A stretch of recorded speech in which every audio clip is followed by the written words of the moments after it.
Monsieur le ministre Mary Teuw Niane, bonjour. Bonjour, Monsieur Bayou Marguey. Pour rappeler à nos auditeurs que le ministre Mary Teuw Niane est un professeur titulaire de classe exceptionnelle, vous avez été recteur et président de l'Assemblée de l'Université Gaston Berger de Saint-Louis. Vous avez aussi été ministre de l'Enseignement supérieur, de la Recherche et de l'Innovation 2012-2019. 6 ans, 5 mois à la tête de ce dit ministère. Forcément, monsieur le ministre, des acquis et souvent des bisbilles avec des étudiants, ça a été noté? Oui, beaucoup d'acquis. Je pense que beaucoup d'acquis et avec le recul, je pense aussi beaucoup de satisfaction. Sans doute des choses qui étaient en cours ou bien des choses qui étaient prévues qu'on n'a pas pu réaliser. Mais je pense que ça a été 6 années, 5 mois d'intense travail parce que c'était une période de réforme en profondeur du système de l'enseignement supérieur, de la recherche, mais aussi un peu du système d'innovation. Oui, le numérique. Le numérique. Et quelle place pour le numérique dans l'enseignement supérieur? Monsieur le ministre, on aura l'occasion de développer tout au long de cette émission des sujets qui sont des sujets à enjeu. Mais Mary Teuw Niane, c'est également le président du conseil d'administration du groupe Petrosen. Là, un enjeu de taille, monsieur le ministre. Un blocage a été noté avec 2 membres du PCA. Pouvez-vous dire à l'opinion de quoi il s'agissait réellement? Oui, je pense que la presse en a parlé, ce qui est malheureux, malheureusement. Et il faut souligner que nous avions le 12 mai un conseil d'administration qui s'est déroulé très correctement et qui s'est terminé très correctement. Et une partie des administrateurs avait déjà quitté la salle. Moi, j'étais dans la salle en train de remercier ceux qui nous ont aidés à organiser ce conseil d'administration. C'est à ce moment-là qu'on nous a fait part de cet incident qui s'est déroulé à l'extérieur de la salle où se tenait le conseil d'administration. Ils en sont venus aux mains, ces deux responsables. Pouvez-vous rappeler qui étaient-ils, ces deux responsables?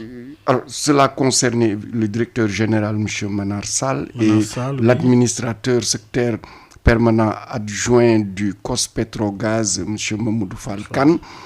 Alors, nous avons rendu compte à qui de droit. Le chef de l'État.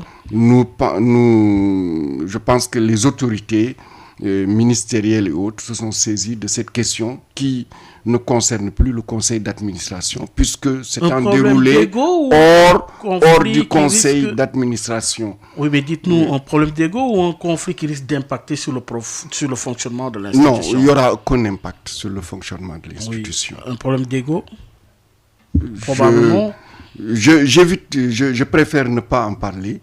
Pourquoi vous êtes le président du Oui, dès lors que cela s'est déroulé hors du conseil d'administration et qu'il n'y aura pas d'impact sur le déroulement des activités de notre société. Hier, nous avions une importante assemblée générale des actionnaires qui s'est déroulée de manière extrêmement correcte avec des débats de fond sur des questions de fond. Il n'y avait pas la présence des deux. Il n'y avait pas la présence des deux. Oui, mais la présence des deux d'ailleurs n'était pas nécessaire puisque ce qui était impératif, c'est la présence des actionnaires, c'est-à-dire l'État du Sénégal, représenté par le directeur des services parapublics et la Société nationale de recouvrement. Vous savez que le capital de Petrosen Holding est constitué de 99% du capital par l'État du Sénégal et 1% par la Société nationale de recouvrement. Donc ces deux étaient présents, les commissaires aux comptes étaient présents, le contrôle financier de l'État était présent et quelques administrateurs, puisque leur présence n'était pas obligatoire. Petrosen, c'est l'avenir. Quand on dit que Petrosen, c'est l'avenir, c'est tout ce que cela englobe comme enjeu par rapport aux découvertes à venir. Je parle des ressources naturelles. Aujourd'hui, monsieur le ministre, mais il y a quand même des réformes à entreprendre au sein de Petrosen. Alors, à l'heure actuelle, quels sont les goulots d'étranglement qui empêcheraient l'institution, je parle de Petrosen, à faire face aux défis? Petrosen a un passé. Oui. Et ce passé, petit à petit, Petrosen est en train je dirais, de s'en débarrasser, tout en gardant évidemment ce qui était positif dans ce passé. D'abord, c'était une société et le président de la République a compris qu'il fallait bien transformer cette société en un groupe et pour mieux embrasser les différents secteurs d'activité. C'est en cela que la holding a été créée, dont un des rôles essentiels, c'est la mobilisation des ressources dont nous avons besoin pour participer au financement de l'exploitation des découvertes. C'est l'exploration et la production. C'est aussi le trading et services qui est aussi essentiel pour même, je dirais, que les Sénégalais puissent voir l'impact positif d'avoir du pétrole et du gaz. Oui. Et évidemment, Petrosen a été actionnaire de la SAR. Elle est toujours de 46%. Le réseau de gaz aussi, Petrosen est actionnaire dedans. Et sans doute, Petrosen va aussi en tout cas, cela dépendra des choix stratégiques de l'État du Sénégal. On ira sûrement vers la pétrochimie et d'autres secteurs pour mieux transformer le pétrole et le gaz et que les Sénégalais puissent en bénéficier le mieux possible. C'est pas maintenant le cas, oui. Oui, là nous sommes dans les préparatifs. C'est ça. Et c'est dans ce sens-là que nous avons entrepris depuis notre nomination tout ce qui est rattrapage institutionnel. Il y a d'ailleurs en vue des rencontres de rattrapage. Tout à fait. Nous avons déjà, c'est hier, nous avons arrêté déjà, sans doute avec beaucoup de retard, les comptes de 2019. Nous allons bientôt procéder à l'arrêté des comptes de 2020 pour être à jour, mais nous allons aller vers le plan stratégique. Et ceci va être extrêmement important pour la vision de ce qu'on va faire d'ici 5 ans. Ça veut dire quoi concrètement, monsieur le ministre Mary-Teuw Niane? Ça veut dire qu'aujourd'hui, vous allez vous débarrasser, c'est-à-dire il y a 2 entreprises qui posent problème ici. Alors, concrètement, vous voyez, nous avons 46% du capital de la SAR. Oui. Sans doute, Petrosen aurait souhaité avoir la majorité. C'est clair. Et cela, ça va être discuté et parce qu'avoir la majorité aussi, c'est nous permettre que notre société Petrosen TS puisse jouer le rôle, en attendant que nous ayons le gaz et le pétrole, de l'importateur principal du Sénégal. Et ceci, c'est un enjeu important. L'autre chose, c'est aussi la question, évidemment, de cette part de 50% d'importation réservée à la SAR. Nous en avons 15% maintenant, mais notre souhait, en tout cas le plus urgent, c'est d'en avoir 25%. Que vous n'avez pas encore. Oui, donc il y a 10% que nous voulons avoir et nous espérons, au-delà de ces 10%, évidemment, avoir beaucoup plus que cela. L'autre chose, c'est de construire un partenariat avec les sociétés privées sénégalaises qui interviennent dans le secteur et qui sont de véritables sociétés dans le sens où elles ont des infrastructures de stockage, elles ont du personnel, elles ont, avec elles, pouvoir créer un vrai pôle entrepreneurial, je dirais même industriel, autour du gaz et du pétrole. Mais cela, ça va être, ce seront nos discussions qui vont venir dans les semaines, les mois, qui vont nous permettre de définir cette ligne de conduite, parce que je ne vous cache pas que l'ambition que nous avons à Petrosen, c'est d'être la Petronas du Sénégal. C'est l'ambition. C'est la Petronas, vous le savez, c'est la société malaisienne qui est mondialement connue, qui fait partie de celles qui ont tiré la Malaisie pour en faire une société émergente. Oui, c'est le cas. Nous avons des ressources en pétrole et en gaz à peu près similaires à la Malaisie. Et évidemment, la Malaisie a eu cette expérience. Nous devons pouvoir réussir mieux que la Malaisie en tirant profit de son expérience et le réussir plus rapidement. Oui, monsieur le ministre. C'est ça notre enjeu. C'est l'enjeu. Mais d'emblée, il y a quand même des goulots d'étranglement. J'ai parlé de ces zones qu'on appelle les parasites du système, mais il faut qu'on en parle aujourd'hui parce que c'est des goulots d'étranglement réels dans le dit secteur. Tout à fait. Nos ambitions sont claires. Parce que les investissements qu'on attendait, par exemple, qui devraient provenir de l'Ocafrique, ne le sont pas pour l'instant. Oui, nous, l'ambition de Petrosen, c'est d'être leader dans le secteur. La question est régionale? Non. Alors, pour moi, c'est très simple, c'est d'être leader. Oui. Et je vous ai dit, pour les questions d'importation, il n'y a aucun problème. Nous, notre souhait, c'est de prendre notre part et toute notre part. Oui. Mais il vous faut à un moment donné trancher ce débat. Et ce n'est pas vous qui allez la trancher, cette question. Exactement. C'est le chef de l'État. Maintenant, les investissements. Évidemment, si vous avez une part de capital, vous devez participer à l'investissement. C'est clair. Si vous n'y participez pas, après, vous n'avez plus votre place là-bas. Et c'est le cas présentement. Et puis, vous n'avez plus votre place Monsieur là-bas. le ministre Mariton Niane, alors, cette question est une question en jeu parce qu'il faut la trancher encore une fois. Parce que vous n'avez pas encore toute l'autonomie pour la régler. Pourquoi? Parce qu'aujourd'hui, si la SAR a un déficit de 60 milliards aujourd'hui, comment combler pour faire face à ces défis auxquels vous faites allusion? Oui, mais ça va être une discussion avec l'État du Sénégal, avec les actionnaires dont vous avez cité certains. Les marketeurs. Ils ont aussi leur part dans cette gestion. C'est vrai qu'au niveau des importations de gaz butane, les marketeurs ont 50%. 50%, et dès lors que Petrosen TS libère 10%. Et ensuite, la SAR qui avait 50%. Là-dedans, il y a 15% pour Petrosen TS, donc désormais 35%. Et comme je vous ai dit, nous, ce que nous souhaitons, c'est dans une première étape avoir 25% de ce qu'a la SAR, et ensuite, ultérieurement, avoir plus. Toujours du côté de la SAR. Notre ambition, c'est de travailler avec tous ceux qui ont des capacités de stockage, tous ceux qui ont des infrastructures pour préparer, parce que cette question est une question purement d'une année ou deux.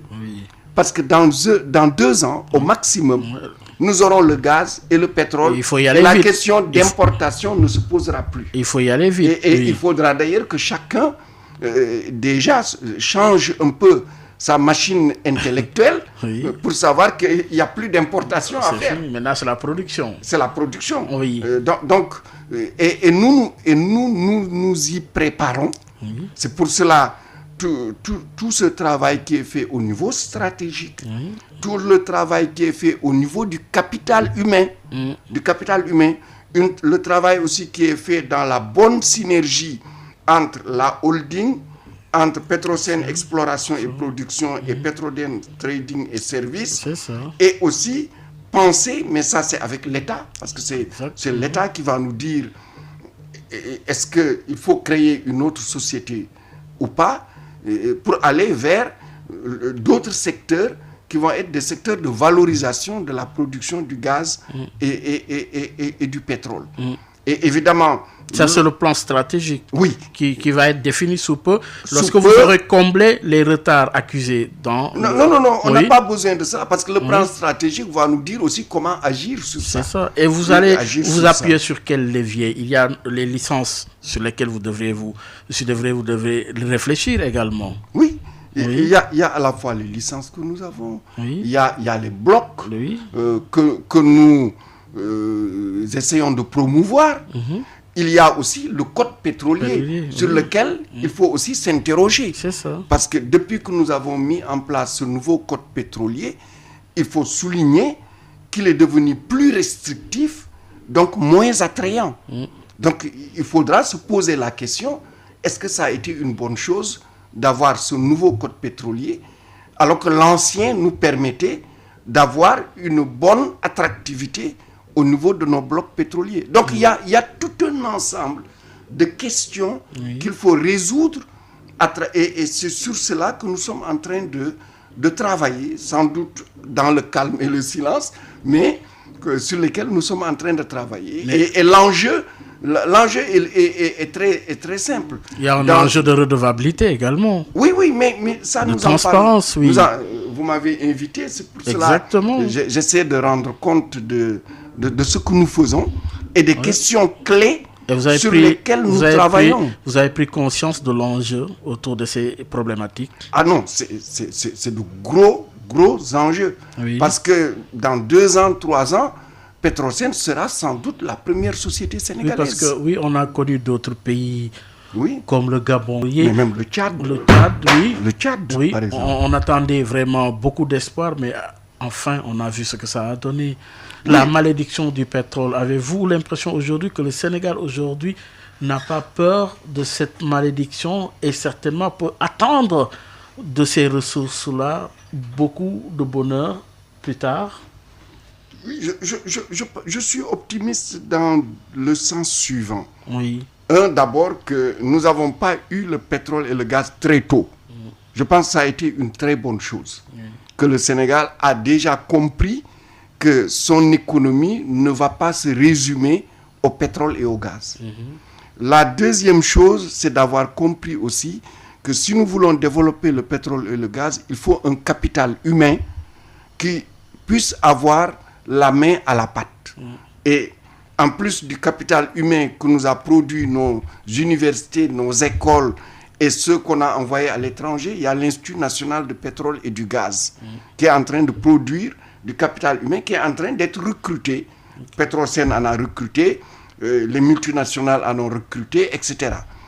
Et ensuite, il faut maintenant que le pétrole et le gaz puissent avoir un impact, je dirais moi, servir de levier aux différents secteurs de l'économie. Oui. Et la loi sur le contenu local, le conseil et tout cela autour du contenu local devrait aider à cela, mais surtout l'incitation à l'entrepreneuriat et à l'initiative privée nationale autour des questions clés qui sont liées à l'exploitation et aux retombées du secteur pétrolier et gazier. Et c'est les retombées, vous l'avez chiffré?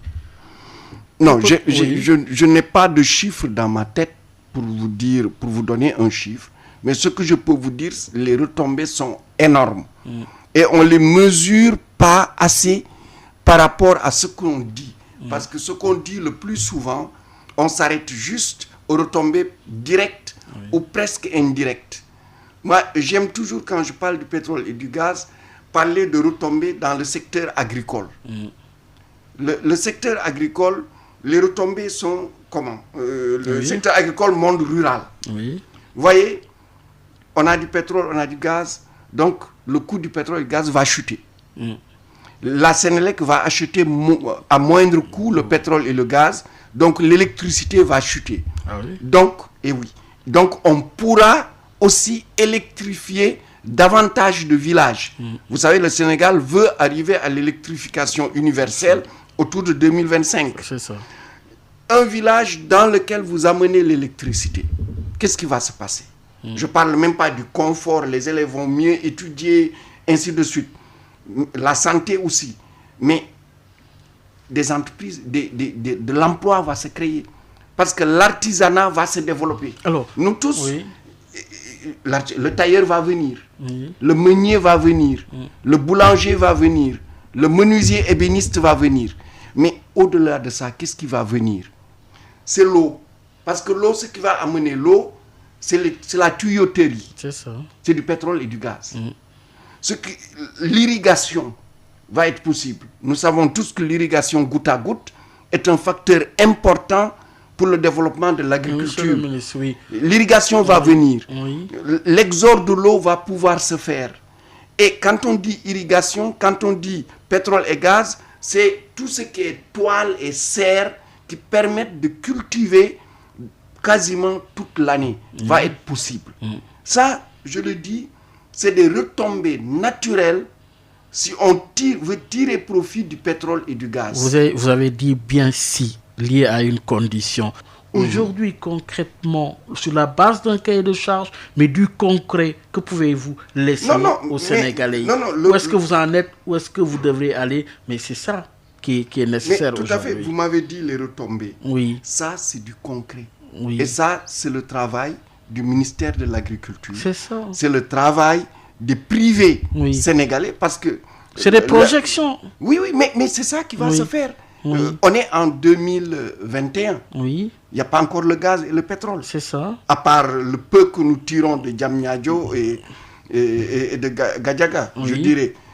Il n'y a pas le pétrole et le gaz que nous attendons. Nous avons encore presque 2 ans. Et c'est dans ces 2 ans qu'il faut construire cela. Et cela... Vous restez optimiste? Moi, je suis entièrement optimiste. Et c'est pour cela que nous allons aussi accompagner ceux qui sont chargés du contenu local pour pouvoir sensibiliser les différents secteurs de l'État. Parce qu'il y a l'agriculture.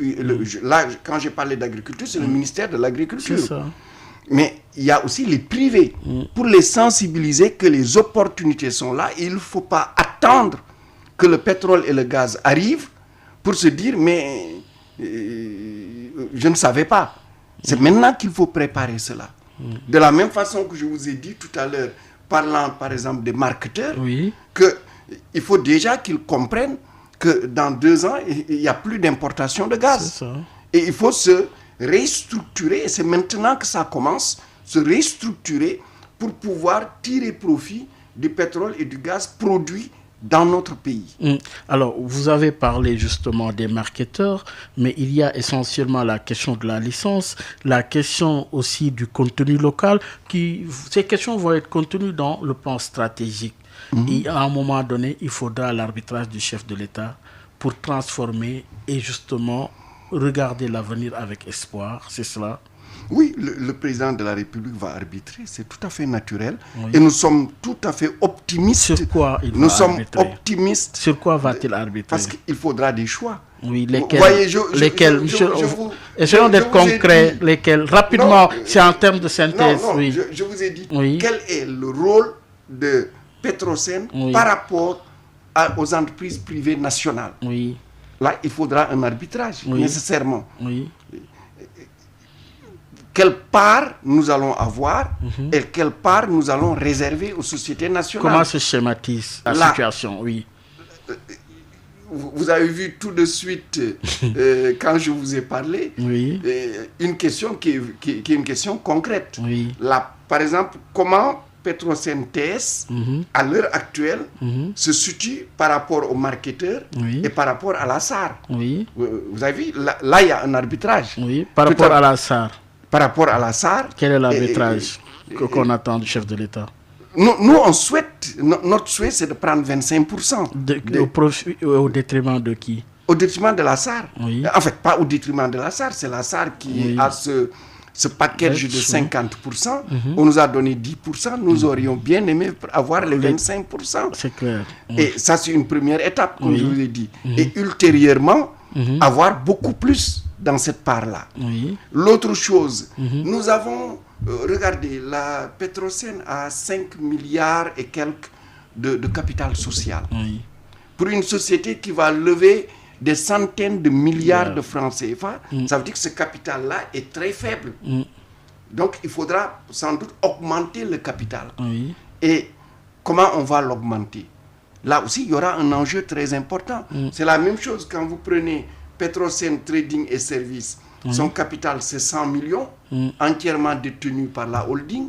Petrosen Exploration et Production, son capital, c'est 100 millions, entièrement. Mais vous comprendrez que pour un groupe qui veut être du niveau de Petronas, il faudra largement dépasser ces chiffres-là. Quelle va être là-dedans la part de l'État et quelle va être la part que nous allons réserver aux privés nationaux ou même peut-être demain aux Sénégalais.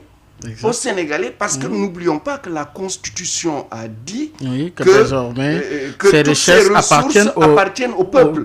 Donc on pourrait bien demander à chaque Sénégalais de prendre une part du capital de cette société. Donc c'est des enjeux qui sont des enjeux très importants, mais pour lesquels il faut bien réfléchir, bien modéliser. Bon, c'est l'esprit mathématicien qui vient. Des réformes sont attendues. Bien modéliser pour que ce que nous voulons avoir à la fin, que nous y arrivons. Alors aujourd'hui, il y a au niveau de la SAR, il y a ITOC. il y a l'OCAFRIC. Comment se fait le travail? Nous, en tout cas, ce que nous souhaitons, là également, c'est des problèmes. Quand on a des parts de capital, on doit participer à l'investissement. Oui, et ce n'est pas le cas. Et c'est fondamental, ça ne doit pas revenir seulement à l'État du Sénégal. Ce n'est pas le cas pour l'OCAFRIC présentement. Ça ne doit pas seulement revenir à l'État du Sénégal. Et ce n'est pas le cas pour l'OCAFRIC. Tous ceux qui ont des parts doivent participer, investir parce que... Mais ce n'est pas le cas pour l'OCAFRIC, monsieur le ministre. Il faut le dire. Nous disons notre part en tant que Petrosen.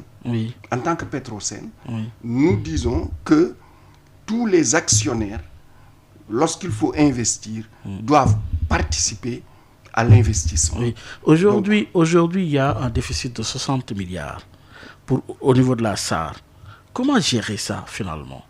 C'est difficile comme problématique. Je pense que le ministère du pétrole et de l'énergie est sans doute en train de travailler sur cette question-là.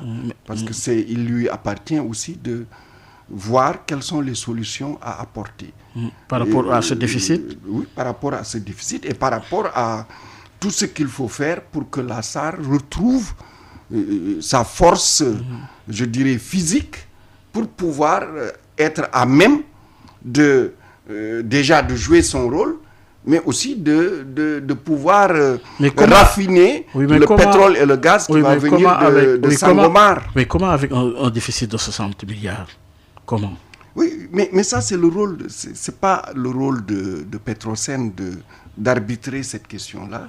Là, chacun joue son rôle. Ça c'est le rôle du ministère du pétrole et de l'énergie. C'est à eux d'arbitrer cela et je pense qu'ils sont en train de travailler dessus. Ils sont en train de travailler dessus. Oui, alors venons-en maintenant à votre casquette d'ancien ministre de l'enseignement supérieur.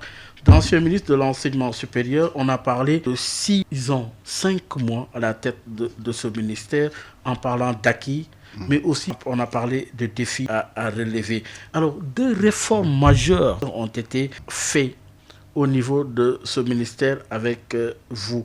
Je vous parlais de ce conseil présidentiel de l'enseignement supérieur, mais il y a également la concertation nationale sur l'avenir de l'enseignement supérieur. Monsieur le ministre, aujourd'hui, où est-ce que vous en êtes par rapport à ces 2 questions majeures?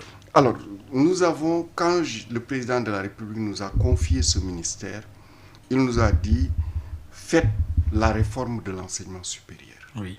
Et nous avons mis en place le comité de pilotage qui était dirigé par le professeur Souleymane Bachir Diagne. C'est cela. Nous avons travaillé avec le comité de pilotage. C'était en décembre 2012.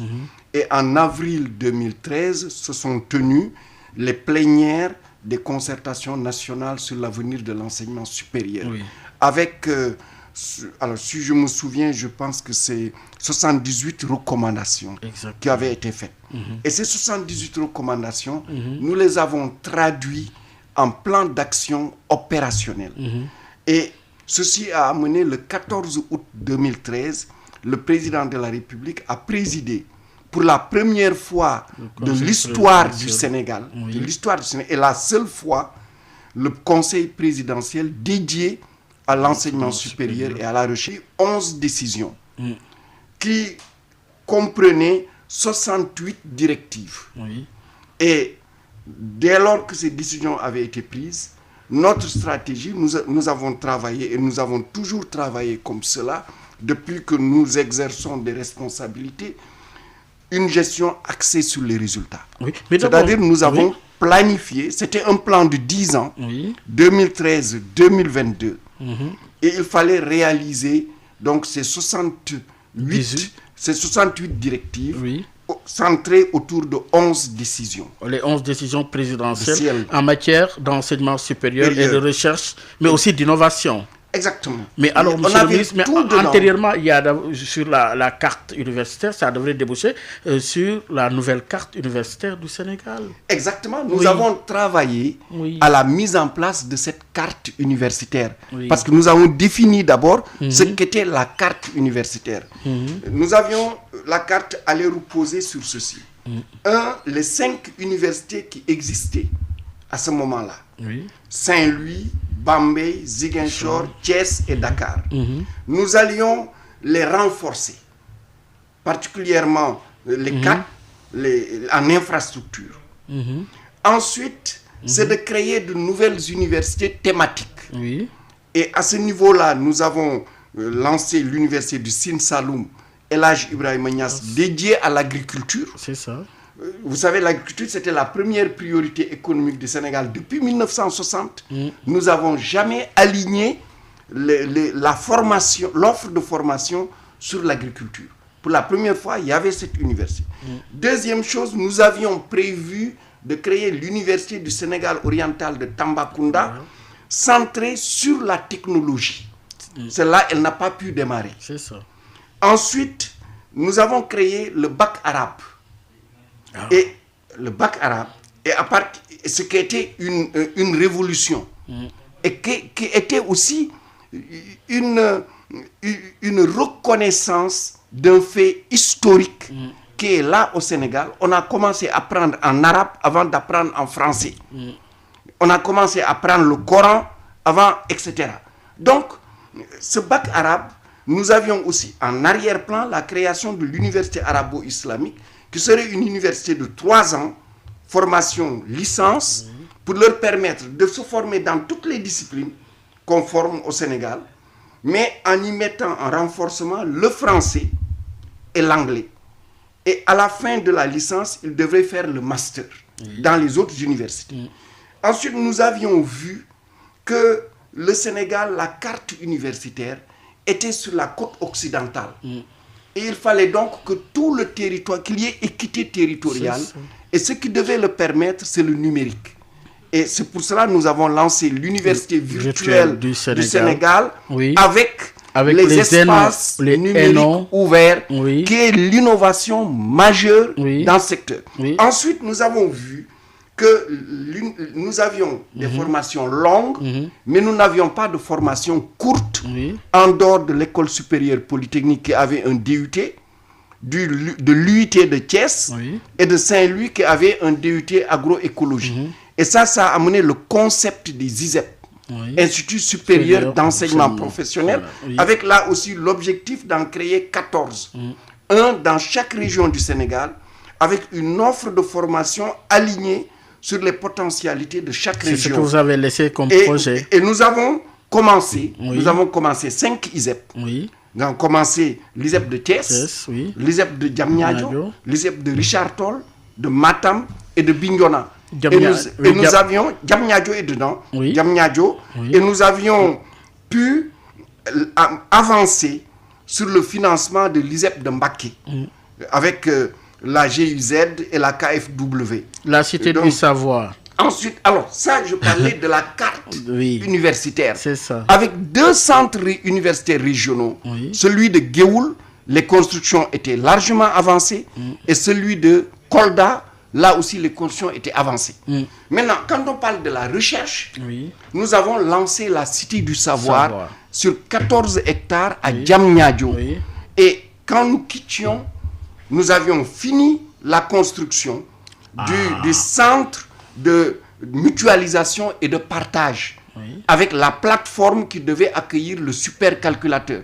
Nous avions acheté le supercalculateur. Vous l'avez acheté? C'est moi qui l'ai acheté. Mais il y a un problème. Qui ai signé le contrat. Il y a un problème. Qui ai signé le contrat, qui est fait, construit le centre de mutualisation et de partage, qui est construit la plateforme qui devait accueillir le supercalculateur. Il y a un problème. Non, j'ai entendu quelqu'un dire... Non, pas quelqu'un, c'est J'ai entendu quelqu'un dire qu'il n'y a pas de mur à la Cité du Savoir. Attendez, il faut clarifier, il faut préciser. Monsieur le ministre Mary Teuw Niane, tout à fait. Oui, l'actuel ministre dit, quand il est arrivé, il n'a trouvé ni mur, il n'a pas trouvé aucune installation, et que c'est lui-même qui a installé le supercalculateur. C'est lui qui a reçu le supercalculateur.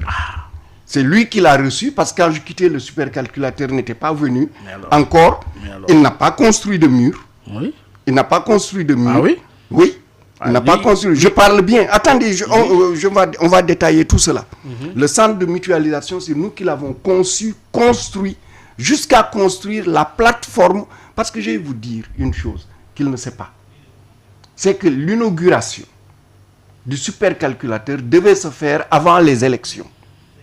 C'est moi qui ai demandé à M. le Président de la République de le reporter parce que nous n'avions reçu que la QLM, la Quantum Learning Machine, et que le supercalculateur n'était pas encore venu. Il y a eu même un tiraillement. C'est vous, le supercalculateur. C'est moi qui ai fait tout signer avant qu'il n'arrive.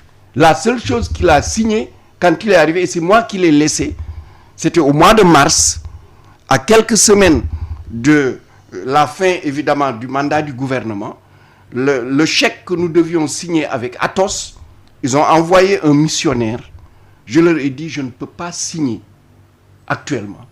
Parce que nous sommes dans une phase transitoire. Et dans une phase transitoire, je ne peux pas me permettre de signer quoi que ce soit. J'ai arrêté de signer quoi que ce soit. Donc sûrement, il a signé ce chèque-là. C'est nous qui avons fait cela. Nous avons fait mieux. C'est nous qui avons commandé les 2 microscopes électroniques qu'il a reçus. Et je vous renvoie au discours du professeur Cheikh Tidiane Ba, pour rappeler que c'est nous qui avons conçu cela. C'est eux qui nous ont proposé cela. C'est que nous qui l'avons accepté, conçu et fait tout le nécessaire en rassemblant les enseignants. Ensuite, nous avons commandé le matériel de biotechnologie végétale. Et ce matériel est toujours dans les cartons là-bas. Nous avons lancé les travaux, parce qu'il faut aller au détail, nous avons lancé les travaux du siège de l'Université virtuelle du Sénégal avec un cofinancement de la BAD, de la Banque africaine de développement. Nous avons lancé les travaux de l'ISEP de Diamniadio. C'est moi-même qui ai fait les déplacements au niveau de la Corée. C'est nous qui avons obtenu cette subvention que nous a donnée la Corée, la COICA, pour financer l'ISEP de Diamniadio. C'est nous qui avons, parce qu'il faut, comme paraît-il qu'il n'y a pas de mur là-bas, il n'y a pas de mur, oui. C'est nous qui avons lancé les travaux de la maison de la science. Elle a, je crois, 3-4 étages. Elle est là où elle est. On l'a laissée il y a 2 ans. Elle est toujours là-bas. Là-bas. Et dans cette maison de la science, il était prévu un aquarium géant, des plateformes de démonstration, un planétarium. Tout l'équipement du planétarium est sur place depuis plus de 2 ans. Plus de 2 ans. Nous avions prévu aussi un télescope de recherche. Vous avez vu qu'on avait reçu ici les Américains dans la fameuse mission M68. Et nous avons acheté un télescope de recherche qui est livré et qui est là et qui dort dans les tiroirs. Ah oui? Oui, qui dort. Comme le planétarium dort, comme le matériel de biotechnologie végétale est dans les cartons, dort. Il paraît même qu'il y a des morceaux qu'on a donnés à certains laboratoires. C'est grave ce que vous dites. Mais c'est très grave. Parce que ça nous aurait permis. Oui. Et ensuite, mieux, la médiathèque. Oui. La médiathèque, quand je quittais, le bâtiment est terminé. Ah oui? Il ne reste que les trucs intérieurs. La médiathèque est terminée. Mais ça suppose quoi finalement? Le siège de l'ANAQ-Sup, on devait être, je pense qu'on est au 3e, 4e étage quand je quittais. Aucun de ces... Le seul qui a bougé, parce que c'est un financement entièrement japonais, c'est l'ISEP de Diamniadio. Le siège de l'UVS, il restait que des broutilles, c'est encore bloqué. C'est pas encore terminé. Mais le président qui a demandé l'audit de l'UVS. Les ENO, on a lancé beaucoup de ENO, 23 ENO. Oui. Je pense qu'ils en ont terminé 2, 3, 4, alors qu'on aurait pu en terminer 10. Parce que quand je quittais, la plupart de ces ENO-là étaient pratiquement les terminés. Pour dire qu'il s'agit des espaces numériques ouverts. Qui sont les terminaisons physiques de l'UVS. Et c'est ça qui fait que l'UVS peut prendre un nombre énorme d'étudiants. Alors qu'aujourd'hui, on lui a donné énormément d'étudiants. 50 000, et je pense que cette année, ils vont être à 50 000 étudiants. Mais combien d'ENO ils ont terminé? Et ceci va devenir une masse qui va peser sur l'avenir de l'UVS. L'UVS est en danger. L'UVS est en danger. Le président a demandé l'audit. Alors, j'ai vu c'est d'ailleurs pas un conseil des ministres. Oui. Je crois qu'il y a eu 4-5 conseils des ministres depuis 2 ans où le président demande de faire l'audit, comment on appelle ça encore, l'évaluation des 11 décisions du conseil présidentiel. Récemment, il y a, je pense, quelque temps, le président a nommé le professeur Oumar Sock pour cela. Et il y a 2 semaines ou 3 semaines, le président a encore rappelé cela. Et augmenter même le financement. A rappelé cela. Oui. Moi, en tout cas, jusqu'à aujourd'hui, personne n'est venu me parler d'évaluation. Ce que je peux vous dire, que je vous ai dit au début, nous travaillons dans la méthode de gestion axée sur les résultats. Ce qui faisait que chaque 3 mois, chaque 6 mois, nous évaluions où est-ce que nous en étions. Et quand je quittais le ministère en avril 2019, nous avons fait les rapports. Évidemment, il y a eu le rapport de passation de service, mais il y a eu aussi les rapports sectoriels de tous les directeurs. Mais à cela, j'ai ajouté un autre rapport, le rapport d'activité 2012-2019, qui est disponible et sur lequel nous avons évalué sur chaque chose où est-ce que nous en étions au moment d'où nous sommes partis, qu'est-ce que nous avons fait jusqu'au jour où nous avons quitté. Nous avons ce rapport avec nous. Bon. Aujourd'hui, vous êtes, habité par regret? Non. Moi, mon ambition, ma vocation, c'est de travailler pour mon pays. C'est ça qui fait que toute ma carrière, je l'ai dédiée à mon pays et dans mon pays. De former des cadres sénégalais et de développer la recherche et de montrer qu'il est possible de faire de la recherche de haut niveau en étant au Sénégal. Lorsque le président m'a demandé de venir prendre ce ministère-là, j'ai dit que c'était une bonne chose parce que ça nous permettait d'agir au niveau, à des positions de décision. Parce que vous savez, on a beau dire, on est souvent critique quand on n'est pas à des positions de décision. Et là, d'agir et d'amener notre enseignement supérieur au niveau international. Parce que c'était ça notre enjeu.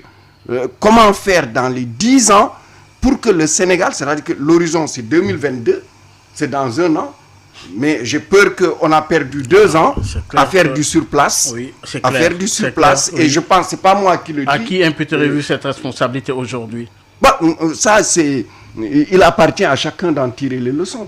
Mais vous avez vu aujourd'hui avec oui. à Saint-Louis, Université Gaston Berger, ce que c'est devenu. Oui, mais moi je dis simplement, je l'ai dit, la pire des choses, en 2012, ce qu'on a trouvé, c'était une université de Dakar massifiée, où il était même difficile de faire des cours. Et nous nous sommes battus en orientant moins d'étudiants pour desserrer les taux, pour pouvoir aller vers la qualité et la pertinence. Et ce travail, on devait le terminer en 2022 pour que Dakar revienne autour de 60 000 étudiants.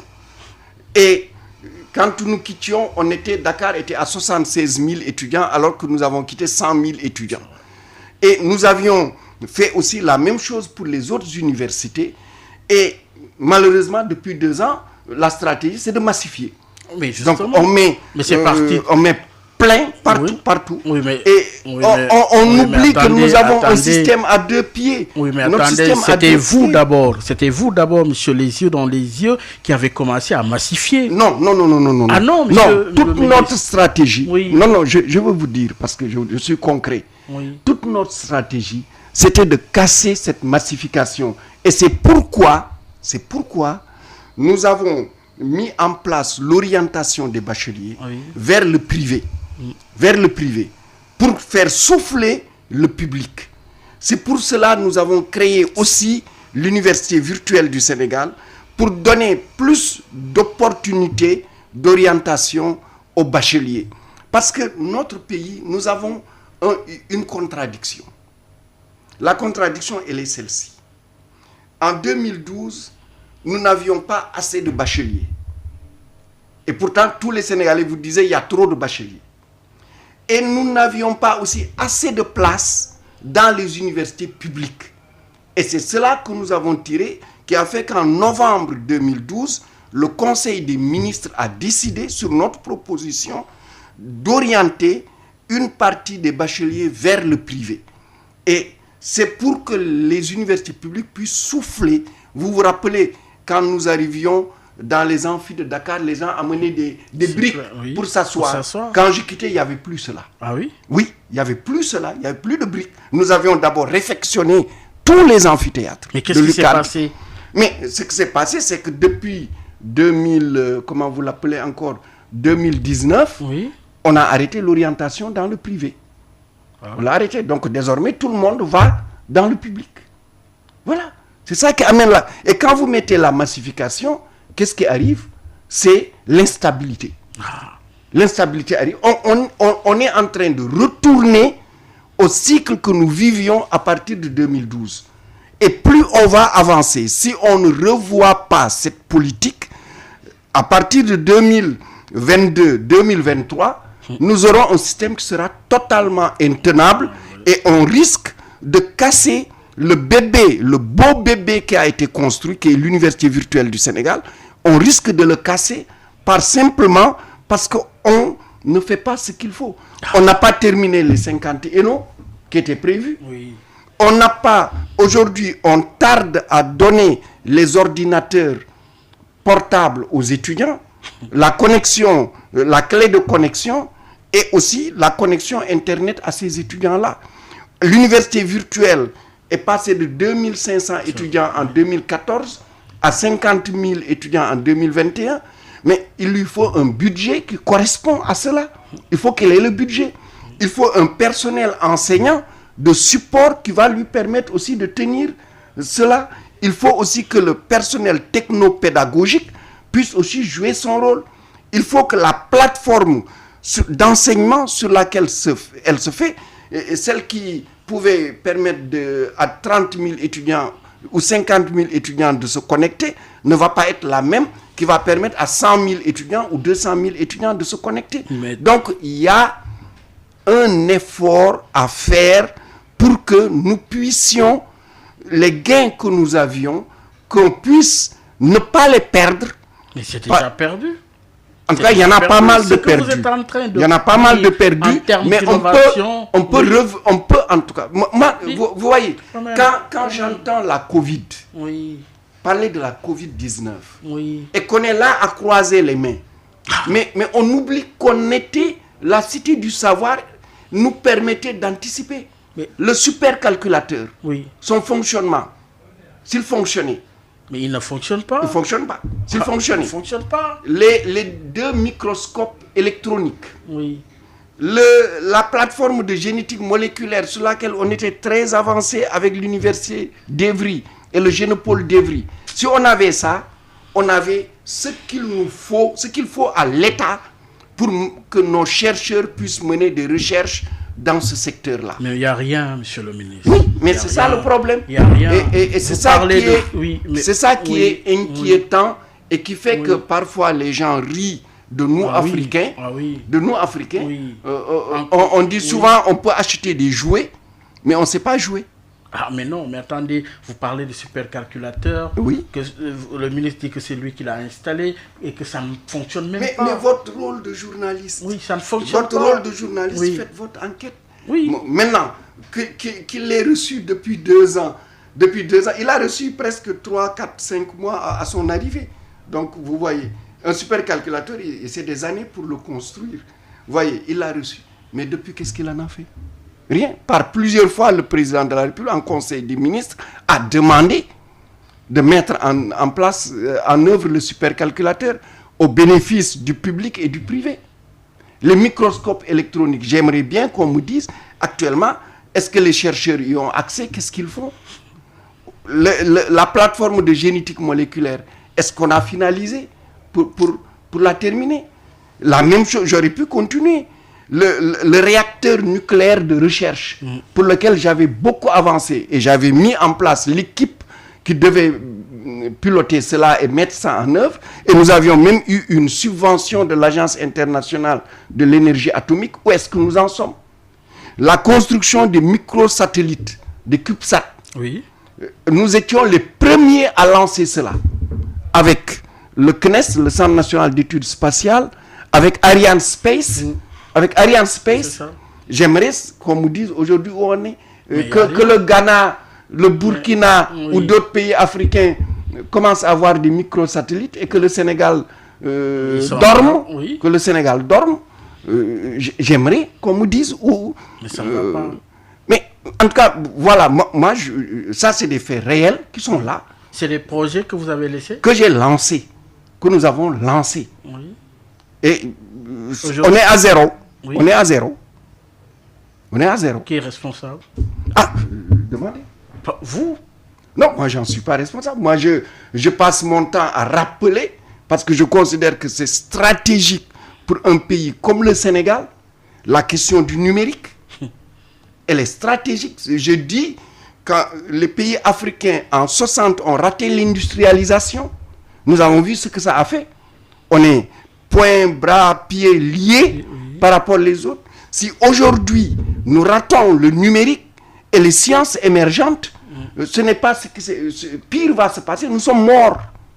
Nous sommes morts. Vous voyez, aujourd'hui, les gens savent programmer les virus, les bactéries. On sait les programmer. On sait le faire. Et nous, on est là on achète les instruments qui devraient nous permettre de le faire et on regarde.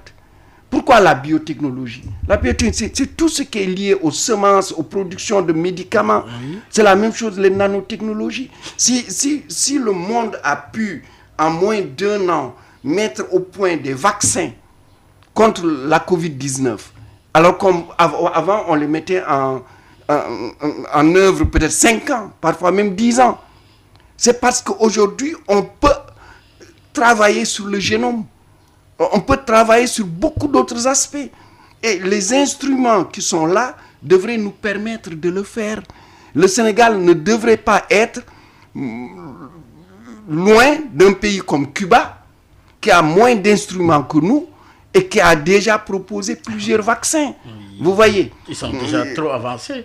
Là-dedans. Oui. Mais nous avons les hommes et les femmes. Ce qui nous manquait, c'était l'équipement. Et c'est l'effort que nous avions fait en créant, avec l'autorisation du président de la République, avec même ses encouragements, la Cité du Savoir. En lançant aussi les équipements scientifiques pour la Cité du Savoir. Mais qui ne fonctionnent pas. Oui, mais qu'est-ce qu'on y peut? Oui. C'est la même chose aussi, mais je vais y rajouter la même chose aussi pour les 100 laboratoires. Parce que nous avons lancé les travaux en quittant. Oui. Nous avions lancé les travaux de 100 laboratoires au niveau des universités. Parce que si nous voulons développer la science et la technologie, il faut que les enfants manipulent. Nous savons qu'aujourd'hui, ils n'ont pas assez d'équipements modernes pour faire les travaux pratiques, les manipulations. Et chacune des universités, le gros œuvre était presque terminé. Mais on en est là où on était. Mais il n'y a rien. C'est la même chose, les chantiers de Thiès. Les chantiers de Thiès, là où on les avait laissés, ces chantiers sont quasiment là-bas. Les chantiers de Ziguinchor et les chantiers des autres universités, Bambey, Saint-Louis, etc. J'ai parlé des 2 centres universitaires, Géoul et Kolda.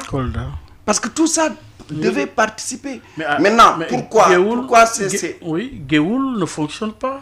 Oui, ça s'est arrêté là où on l'avait laissé. Oui, quand vous allez à Saint-Louis, vous voyez les bâtiments. Oui, que des bâtiments, mais il y a rien. Mais les 2 ans sont passés. Mais justement, monsieur le ministre. Moi, je ne peux pas... Les 2 ans, je n'y suis pas. Ce qui se passe est d'une gravité. Voilà. Bon, moi, je ne peux pas dire autrement. Je dis ce que j'ai fait jusqu'au moment où j'ai quitté. Ça veut dire que vous avez quitté et plus rien ne marche. Ah, je ne sais pas. Mais en tout cas, voilà. J'ai l'impression que ça s'est arrêté. Non, c'est pas que ça s'est arrêté. Puisqu'à Géoul, plus rien ne fonctionne. Oui, j'ai l'impression que ça s'est arrêté. Voilà. Et je pense que l'enseignement supérieur, la recherche, l'innovation, c'est la clé du développement. Ah, c'est clair. Pendant longtemps, on a mis dans la tête de nos dirigeants que ce n'était pas important. Je me souviens dans les années 92, 93, 94, où on disait que le Sénégal devrait se suffire d'une université de Dakar de 15 000 étudiants, d'une université de Saint-Louis de 5 000 étudiants.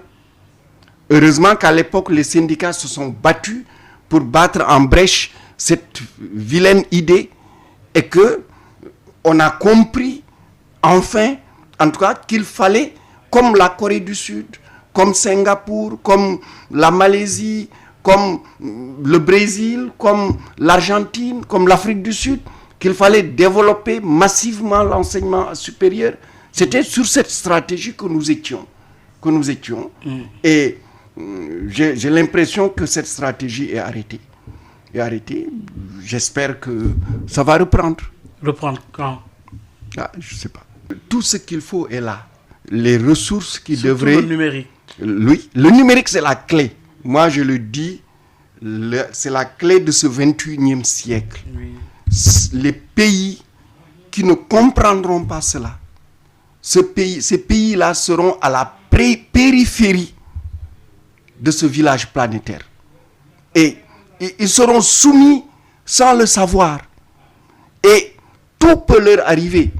Parce que aujourd'hui, l'homme est en train de maîtriser différents éléments qui sont constitutifs de la vie. Et quand les hommes maîtrisent cela, il suffit de mauvais pensants pour, vous savez, beaucoup de choses peuvent arriver. On a eu quand même Hitler, faut pas l'oublier. Rien ne nous dit que demain, une autre forme d'Hitler ne va pas arriver. Si nous-mêmes, nous ne créons pas les conditions de construction des connaissances et des innovations dont nous avons besoin. Et cela est aujourd'hui centré autour de quelques sciences. C'est les mathématiques qui sont au cœur de toutes les sciences. C'est le numérique, c'est les nanotechnologies, c'est la biologie moléculaire, c'est la physique atomique. Parce que quand on parle de la physique atomique, on pense à la bombe nucléaire. Mais ce n'est pas que la bombe nucléaire, c'est le traitement du cancer. Sans le nucléaire, on ne traite pas le cancer, quasiment, à part la chirurgie. Mais globalement, c'est le nucléaire qui nous permet de traiter le cancer. C'est tout ce qui touche à la biodiversité, au changement climatique et au développement durable. Ces questions-là, nous devons les maîtriser. On a le potentiel de les maîtriser parce qu'on a la jeunesse. Mais cette jeunesse, elle pourra le faire si elle a les connaissances. Si elle a les connaissances. Et l'UVS, nous l'avions aussi placé dans ce sens-là. Aujourd'hui, je suis content que l'UVS ait lancé des masters d'intelligence artificielle, des masters de big data, des licences de robotique, des licences de biologie moléculaire, de cybersécurité, etc. Il faut que beaucoup d'autres universités sénégalaises puissent le faire. Et le supercalculateur, à ce moment-là, aurait toute sa place là-dedans. Les équipements qui sont là, au lieu que nos chercheurs aillent en France pour regarder des microscopes électroniques, mais les microscopes sont là, ainsi de suite. C'est pour être indépendant, pour pouvoir avoir des idées à soi et les exploiter, mais il ne faudrait pas aller donner armes et bagages et cerveau à nos concurrents. Malheureusement, qui s'est produit au niveau de l'UVS aujourd'hui qui ne marche pas. En tout cas, l'UVS a tous les atouts pour marcher. Et moi, je suis fier de l'UVS. Et je le dis partout où je vais parce que, d'abord, c'est un produit sénégalais, entièrement sénégalais. Personne ne peut dire, quelque étranger qu'il soit, dire que c'est un produit étranger. C'est un produit entièrement conçu par les Sénégalais. Et les gens sont venus ici prendre de l'expérience de l'UVS. Donc, nous devrions être les principaux défenseurs de l'UVS. Nous devons être ceux qui doivent aider à ce que l'UVS prenne son envol. D'autant plus que cette université, vous savez, on est à 50 000 étudiants. Si on termine les 50 et nous, on les rend fonctionnels. Cette UVS peut aller à 500 000 étudiants sans aucune difficulté. Alors qu'aucune université physique ne peut aller même à 100 000 étudiants sans dommage. Cette université, elle peut le faire. L'UNISA d'Afrique du Sud est à 400 000 étudiants. Alors. Et nous avons un joyau, c'est un joyau. Il ne faut pas qu'on le transforme, comme disent les Wolofs. Djel wurus def ko prem. Et c'est le cas. En tout cas, je souhaite que ça bouge. Et ça ne bouge pas pour l'instant. Alors aujourd'hui, Monsieur le ministre, cette question d'actualité avec ces sujets, l'homosexualité, le débat, il est là. Vous en pensez quoi aujourd'hui? Ce ne sont pas nos valeurs. Oui. Ce ne sont pas nos valeurs. N'étant pas nos valeurs, il n'appartient pas à notre système éducatif de les véhiculer. Et je pense que le système éducatif sénégalais doit véhiculer. Le système éducatif sénégalais a un défaut majeur qui est là depuis longtemps. C'est le professeur Ibader Thiam, c'est lui qui avait essayé de remettre la formation de l'homme sénégalais au cœur du système éducatif. Je pense qu'il faut revenir à cela. Nous formons des gens dans des disciplines, mais le système éducatif doit former particulièrement un citoyen sénégalais imbu des valeurs sénégalaises et qui est patriote et engagé dans le développement de notre pays.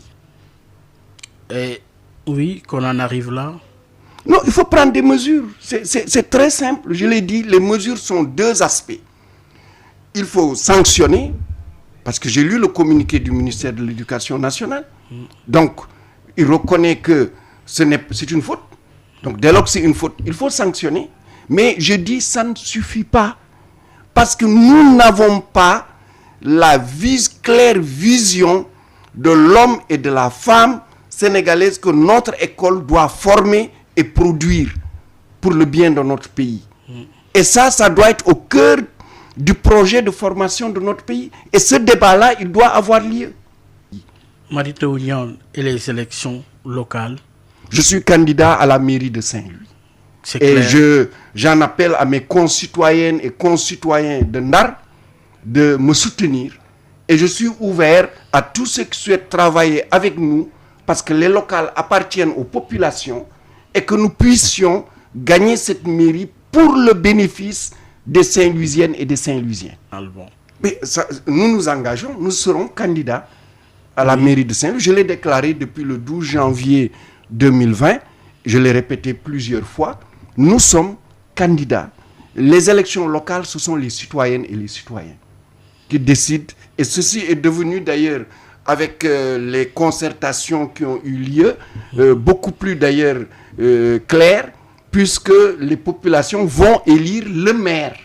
Puisque celui qui est tête de la liste majoritaire, lorsqu'elle gagne, c'est lui qui sera le maire. Donc, la bataille va être qui sera maire et quel est le programme qu'il propose à ses citoyennes et citoyens. Et donc nous, comme Saint-Louis appartient à toutes les Saint-Louisiennes et tous les Saint-Louisiens. C'est pour cela que nous n'avons pas de sens interdit. La vie saint-louisienne ne se résume pas à la vie des partis politiques, ne se résume pas à la majorité ou à l'opposition, ne se résume pas à ceux qui sont dans les partis, à ceux qui ne le sont pas. Ce sont tous les Saint-Louisiens, et y compris d'ailleurs ceux qui sont hors de Saint-Louis et qui sont tellement nombreux et qui sont influents au Sénégal et dans la diaspora. Tout cela, je les invite à ce que notre ville reprenne la main.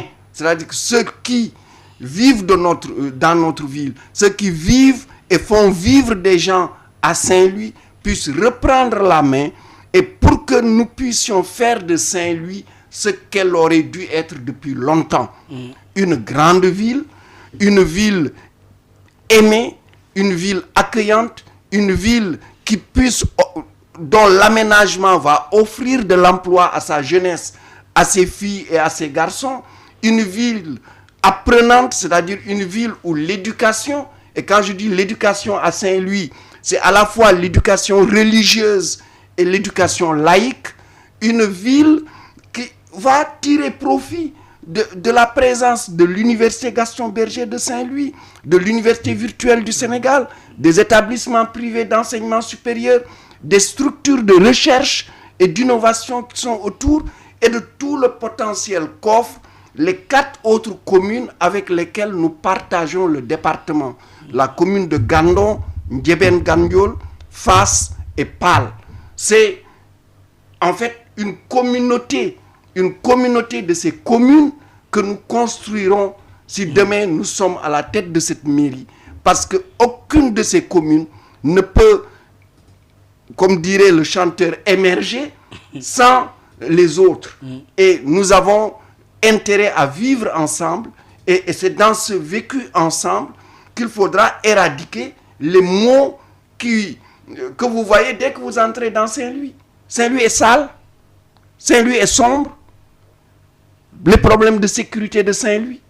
Et pourtant, Saint-Louis a un trésor, parce que c'est un patrimoine mondial de l'UNESCO.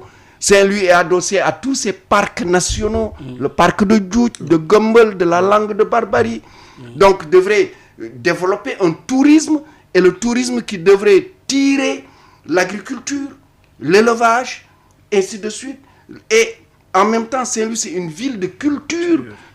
Évidemment, Saint-Louis Jazz, nous avons tous ces festivals qui ont eu lieu à Saint-Louis et qu'il faut faire renaître. Saint-Louis, c'est une grande ville d'eau et une grande ville de sport. Et c'est ce Saint-Louis-là que nous voulons qu'il renaisse avec la main à la pâte de toutes les Saint-Louisiennes et de tous les Saint-Louisiens. Pour rappeler à nos auditeurs que notre invité est présentement le président du conseil d'administration du groupe Petrosen, Mary-Teuw Niane, et l'ancien ministre de l'enseignement supérieur, de la recherche et de l'innovation technologique. Retenez que Mary-Teuw Niane est candidat à la prochaine élection municipale, notamment à Saint-Louis. Ça a été un plaisir, monsieur le ministre, de vous recevoir à l'émission Objection. Mesdames et messieurs, merci de nous avoir suivis. Rendez-vous dimanche prochain avec un autre invité. Bravo à l'équipe digitale, à la tête Alioune Badara Socé, Papayo, Abdoulaye. Merci, au revoir et à dimanche prochain. Mais surtout, oui, un grand merci aux internautes.